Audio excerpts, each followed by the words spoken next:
Hi, my name is Miss Cruz, and I'm going to be talking to you about how to get started on your color mixing with acrylic paint sketchbook assignment. Now, your sketchbook page should look very similar to mine. You're first going to be mixing two primary colors together in order to get a secondary color.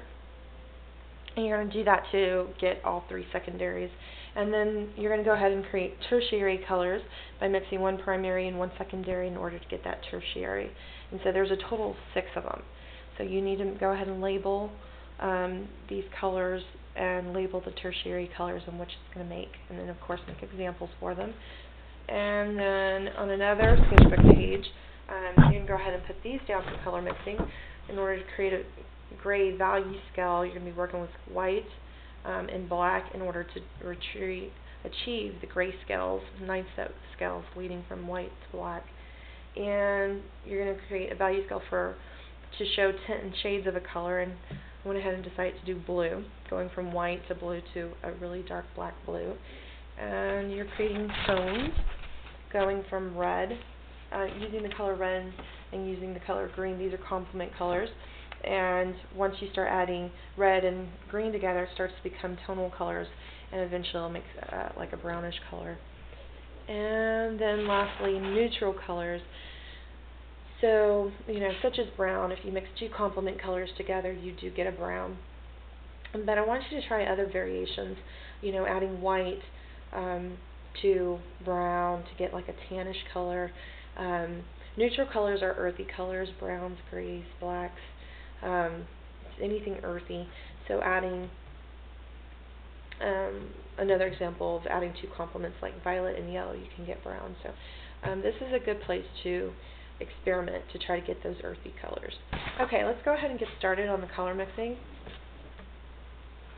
So what we have here, or what we'll be using, these are acrylic colors. I have the primaries, yellow, blue, and reds right here. I have red, and then we have black and white, and I also have a variety of brushes. I have some round brushes, tips, and that's like a smaller round one, and then a flat one right here. And then I have a cup of water that I've already used. You can see that it's dirty. I just cleaned my brush. I have like a little towel, but you can use napkins, paper towels to blot your brush off. Now you got to remember, acrylic paints, they're plasticky, have that plastic component. So if you let the acrylic straw on your brush, it will ruin your brush. You'll never be able to get it back to its shape, its original shape. So, or the bristle use of it. So just be cautious and just think, if you're not using your brush, then you need to go ahead and clean it off and then store it, dry it off and shape your brush. And of course, if you have extra paints, I started to put some paints on this one, on this right here. Any paints you're not using, you don't want to be wasting any of your paint either, so you can wrap this with saran wrap, something to keep it from drying out, because if you do leave it, it will dry and you won't be able to use it. So just be aware of that regarding covering up your paints, because the acrylic paints will dry out and you won't be able to reuse it. Okay, I'm going to go ahead and move these paints. And this right here, this is our palette. This is what you need, something of this sort to hold your paints. This is a meat styrofoam tray that I had gotten from H-E-B. You could use a paper plate, you could use a styrofoam plate, even a piece of wax paper on a plate, just as long as you protect the surface and that you pick something to where the paints won't seep through. And of course, something that you don't want to ruin either, so almost anything will do. Okay, I'm going to go ahead and show you. I'm going to go ahead and do these colors right here. I'm going to try to work fast too. Whoa. kind of dry. Okay. You don't want to put a lot of paint. And notice where I put the paint on my palette. None of them are real close to each other. They're separated. Yellow, red, blue. They're all separated. I've got little pieces all over this. And so, there's a reason for this, on why I do this. I go ahead and I like to keep them separated because this is, for me, is the best way to control how I mix it. And I use pulling. I actually pull colors together. That's the best way in which to control my colors. Now, you're going to find that anytime you work with a light color with a dark color, light with dark, you know, if you just compare the two colors that you're mixing, you're going to want to add more of the lightness to the darkness. And hopefully that will make more sense the more you work with it. But, yeah, so, you know, you need to be cautious as to the amount you're mixing with each other. And so you can see this is what I mean by pulling. Actually just barely pulling this yellow, and I'm mixing it in between. And I got a little less blue. You can see it immediately turned green. Okay, now you don't want, I know this is pretty watery because I just dipped it in my water and I went straight here, which means that there was a lot. This was like pretty much like a loaded brush full of water, and so that's why it's so watery. It's not bad, it's just it'll take a little longer to dry and it's going to be more thinned out. Okay, so once you get the color you want, you can go ahead and find the color. This is green. Okay. And this is another good reason why it's good to label all your colors, so that if you have similar areas that are the same color, you can go ahead and use, you know, go ahead and color all the areas that need to be that particular color. Okay. I just wanted it to be a little darker. So pretty much it doesn't have to be perfect as long as I get the idea. Okay, so there's green. I don't know if you can see that really well. But what I want to go ahead and do is I'm going to go ahead and I'm blotting my brush right now, making sure that all that water is out of my brush. Okay, and this is yellow, blue. So I'm going to go ahead and just get a little bit. Oh man, I'm being so misty today. Goodness. Okay. How about that? And go ahead and color in all the areas that need to be yellow. Like this one too.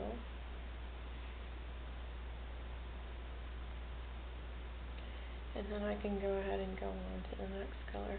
Since there's already yellow on my brush, I might as well use, you know, like what else is going to require yellow over here? It's probably going to be, actually the only thing is orange.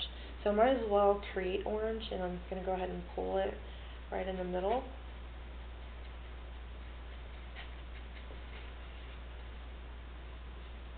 Careful not to get any of that green on here. I might have to mix more, get more yellow.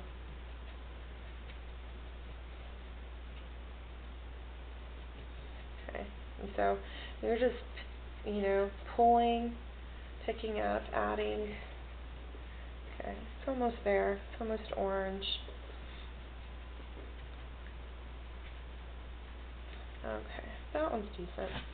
I'm going to go ahead and color this orange.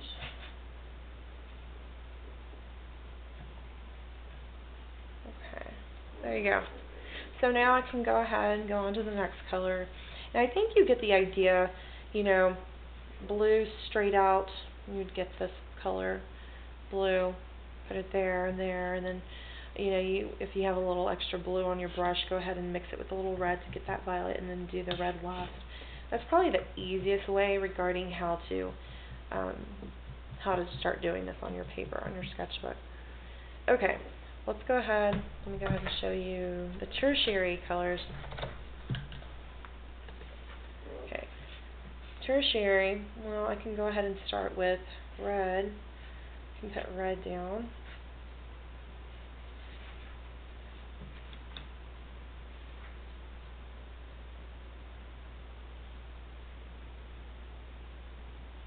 Okay, and this color is violet, and in order to make violet, I have to mix some blue with violet. Okay.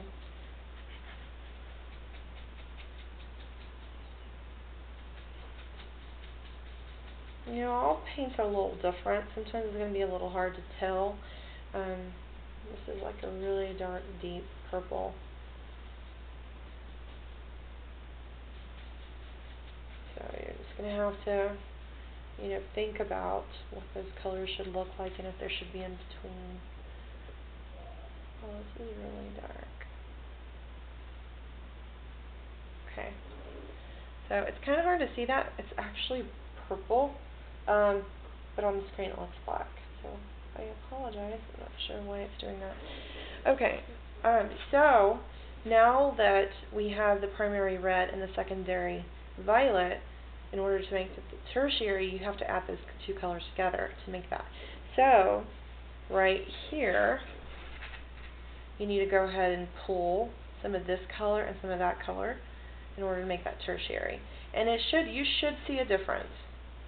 And I know it's hard to see on the screen, but you know, I can see it on my end.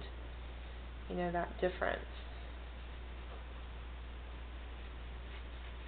And there you go. 'Cause I know that's different than that, and it's different than that, and it's a combination of both. So there you go. So this is that red violet. Okay. Alright.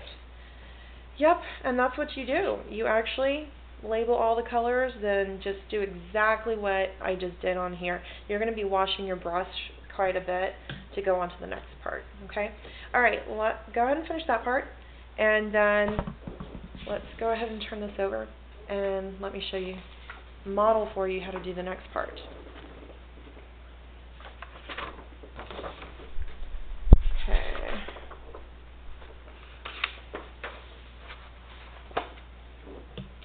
Alright, now this is the grayscale, and you can see here that I've already added white, and then here's some black, and I started to make some gray color there. But pretty much, just like how you did the value scale with your pencil, it's pretty much the same concept. You know, even though the paper's white, go ahead and put white down. It's gotta paint it there. And then I'm gonna go ahead and get rid of all the white on the brush, and use my napkin and dry off my brush, and go ahead and get some of this black and go to the very end. Okay. And right here in the middle, it should be gray. So I'm gonna pull a little bit of black with some of this gray. And remember, you need more lightness than darkness, so I'm using more white than black, because the darker color will always overpower the lighter color, so you always need more of the lightness. And then here you are for that. So, you know, you could work this way. I could wash my brush and start over with white and then add a little bit of this to that. But since I already have this gray on my brush, I might as well work from the middle that way. And so I'm just going to get like a tidbit, like barely touch it, and then I can come over here. Actually, I can probably just work right here. Just pull just a tad, because you do want all these to be a little different. And pull a little more. And